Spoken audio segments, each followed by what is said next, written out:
ഞാനിപ്പോൾ നിൽക്കണ ടോർച്ച് ജിൻഡറിൻ്റെ അടുത്താണ്. അപ്പോൾ ടോർച്ച് ജിൻഡർ ഫ്ലവർ ചെയ്തിട്ടുണ്ട്.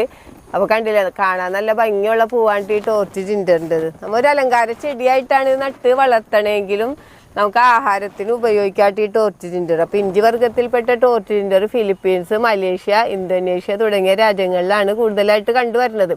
പിന്നെ പിങ്ക്, ചുവപ്പ്, ഓറഞ്ച്, വെള്ള എന്നീ നിറത്തിലുള്ള പൂക്കൾ ഉണ്ടാവട്ടെ ടോർച്ച് ജിൻഡർ എന്ന് പറഞ്ഞ ചെടിയുമൽ. ഇപ്പം നീളമുള്ള തണ്ടിൻ്റെ അഗ്രഭാഗത്ത് വിടർന്ന് വരുന്ന പൂവ് കത്തി നിൽക്കുന്ന പന്തം പോലെയാണ് കണ്ട. ഇതേപോലെയാണ് തണ്ടുമല് വന്നത്. അപ്പോൾ ഒരു പന്തം പോലെയാണ് നമുക്ക് തോന്നിക്കുന്നത്. അപ്പോൾ അതുകൊണ്ട് തന്നെയാണ് ഇതിനെ ടോർച്ച് ജിൻഡർ എന്നുള്ള പേരുള്ളത്. പിന്നെ മലേഷ്യക്കാരുടെ ഇഷ്ട ഭക്ഷണത്തിലെ പ്രധാന ചേരുവയാണ് ടോർച്ച് ജിൻഡറിൻ്റെ തണ്ടും പൂക്കളും.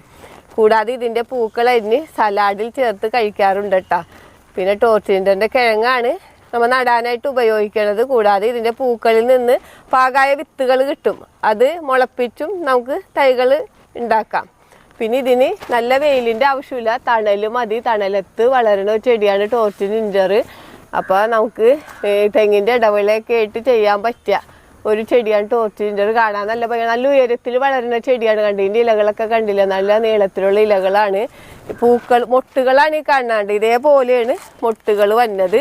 എന്നിട്ടാണ് ഈ പൂ വിരിയണം കണ്ട.